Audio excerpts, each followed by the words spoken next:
안녕하세요. 오늘 저희가 아주 흥미로운 분석 자료를 하나 들고 왔는데요. 인간관계를 맺다 보면 누구나 한 번쯤 겪는 가장 피말리는 고민이죠. 바로 용서할까 아니면 그냥 관계를 끊고 떠날까에 대한 심리 토크입니다. 참고로 저는 한 번 맺은 인연, 어지간하면 대화로 풀고 두 번째 기회를 줘야 한다고 굳게 믿는 호스트 A입니다. 안녕하세요. 저는 제 정신건강과 평화가 절대적으로 최우선인 호스트 B입니다. 솔직히 누군가 선을 심하게 넘었다? 그럼 굳이 감정 낭비할 거 없이 깔끔하게 문을 닫아버리는 게 서로에게 좋다고 생각하거든요.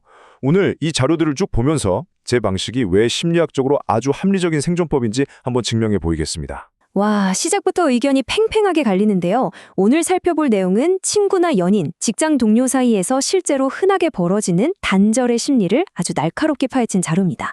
자, 그럼 본격적으로 이야기 시작해볼까요? 여러분께 질문을 하나 먼저 드려볼게요. 용서할 것인가? 아니면 끊어낼 것인가? 우리가 매일 겪는 진짜 현실적인 딜레마잖아요. 예를 들면 매번 약속 시간에 30분씩 늦으면서 영혼 없는 변명만 늘어놓는 친구라던가 내 감정을 진짜 진지하게 털어놓고 있는데 늘 스마트폰만 보면서 건성으로 대답하는 연인. 이런 상황 다들 한 번쯤 겪어보셨죠? 저는 지금 듣기만 해도 벌써 기가 쫙 빨리는 기분이네요. 저는 그런 사람들을 마주치면 마음속으로 이미 위험인물 폴더로 딱 분류해서 휴지통에 넣을 준비를 하거든요. 말해봤자 어차피 안 바뀔 텐데 굳이 싸우면서 내 소중한 에너지를 쓸 필요가 없잖아요, 진짜로. 저는 좀 다릅니다. 그래도 야, 너 그럴 때마다 나 진짜 서운하거든? 하고 대화로 풀면서 관계를 회복할 기회를 줘야 한다고 보거든요. 방금 말씀드린 것처럼 저는 전형적인 포용적이고 안정적인 타입이에요. 한 번의 실수는 누구나 할 수 있다. 일단 대화로 풀자. 이거죠. 심리학적으로 봐도 이런 태도가 관계를 단단하게 성장시킨다고들 하잖아요. 하지만 제 방식인 방어적이고 단호한 타입, 그러니까 원 스트라이크 아웃, 우린 끝이야 라는 태도도 나름의 아주 훌륭한 심리적 방어막입니다. 흔히 이런 성향을 도어 슬램이라고 부르잖아요.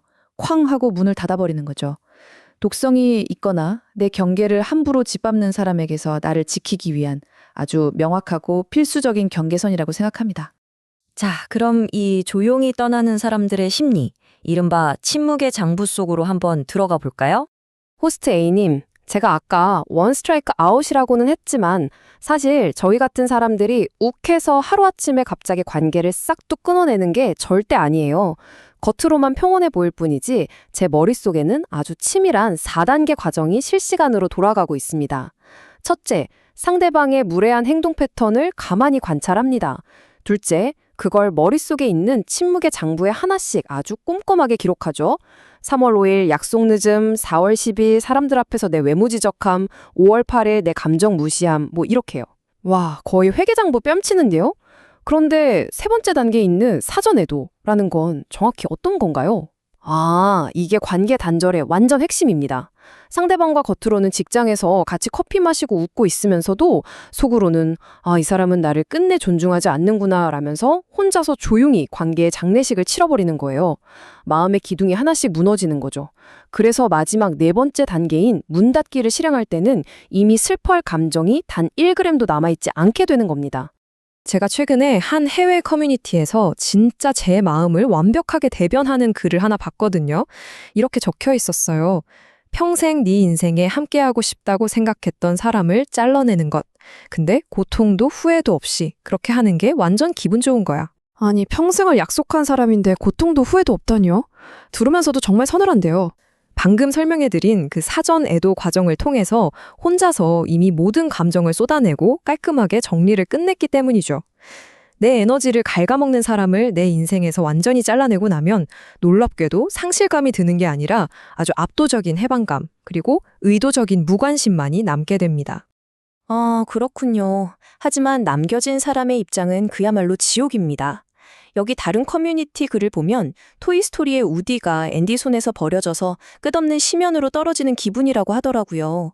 그러면서 아직도 그립다고 절규를 합니다.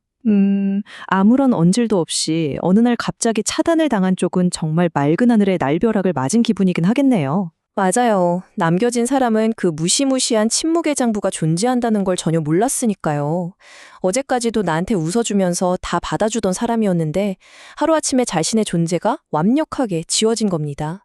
이로 인한 충격이나 혼란, 그리고 영원히 해결되지 않는 고통은 진짜 상상을 초월한다고 해요. 그럼 이 차가운 단절의 순간, 우리 뇌에서는 대체 무슨 일이 벌어지고 있는 걸까요? 전두엽의 비상 셧다운 현상, 뇌과학적으로 한번 살펴보죠. 심리학 용어 중에 내적 수용 범위라는 게 있습니다.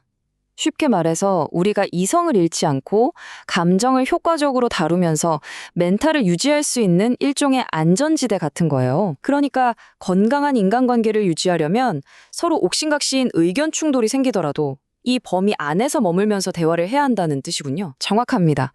그런데 매번 선을 넘는 무례한 가족이나 직장 동료를 계속 상대하다 보면 우리 뇌는 엄청난 스트레스를 받게 되고 결국 이 안전지대를 훅 벗어나게 되는 거죠. 그렇게 안전지대를 벗어날 만큼 과도한 스트레스를 받으면 우리 뇌의 사령탑 역할을 하는 전두엽이 과부하에 걸려서 아예 꺼져버린다고 하더라고요. 문자 그대로 오프라인 상태가 되는 거죠. 뇌의 전원 스위치가 강제로 팍 꺼져버리는 거군요. 네, 감당할 수 없는 스트레스가 임계점을 넘겨버리면 우리 뇌는 에너지를 가장 많이 소모하는 관계유지 회로의 코드를 스스로 뽑아버립니다. 그러니까 제가 아는 그 쿨해 보이는 손절이 사실은 세련된 성격 탓이 아니라 뇌가 살기 위해서 다급하게 비상 버튼을 누른 생물학적 생존 메커니즘이었던 거예요. 누군가 내 선을 심하게 넘었을 때 나타나는 반응은 극단적으로 두 가지로 나뉩니다.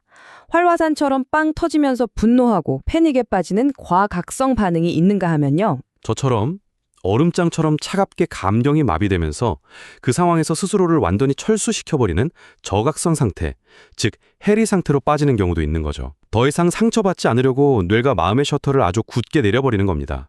그런데 호스트비님, 저희가 분석한 자료 중에 가장 충격적인 과학적 진실이 바로 이 40%라는 수치에 있습니다.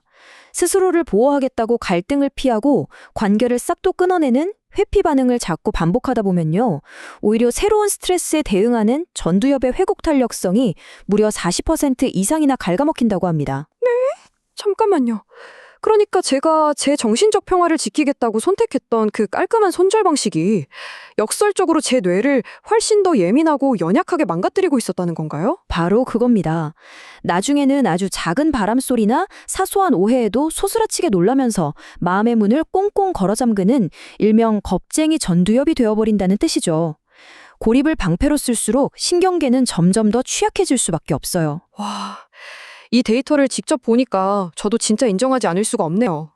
갈등이 싫어서 관계의 전원 코드를 아예 통째로 뽑아버리는 방식이 장기적으로 보면 저 스스로를 갉아먹는 치명적인 결함이 있었군요. 당장 새로운 전략이 절실해 보입니다. 네, 그래서 준비했습니다. 아예 삭제하는 대신 관계를 편집하는 방법, 건강한 중간 지점 찾기입니다.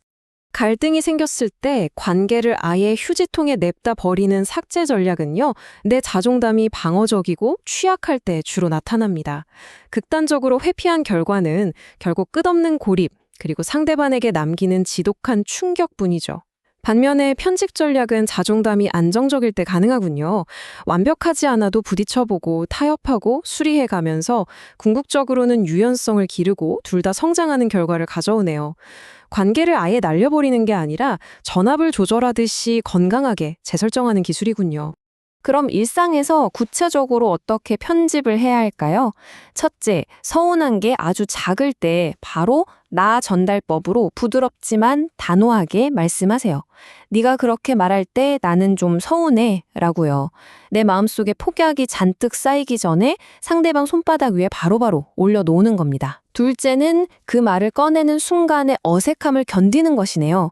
갈등을 피하려고 무작정 참았다가 나중에 혼자 장부 쓰고 대폭발로 끝내는 것보다는 그냥 그 자리에서 바로 부딪히는 잠깐의 어색함을 감수하는 게 100번, 1000번 낫다는 거네요. 맞아요. 그리고 마지막 셋째, 그렇게 작게 부딪히고 대화하는 경험들이 쌓이면서 우리 뇌가 스트레스를 견디는 힘, 즉 아까 말했던 내적 수용 범위 자체가 아주 건강하게 넓혀지는 겁니다. 무조건 참는 건 성숙한 게 아니라 사실은 관계를 방치하는 거거든요.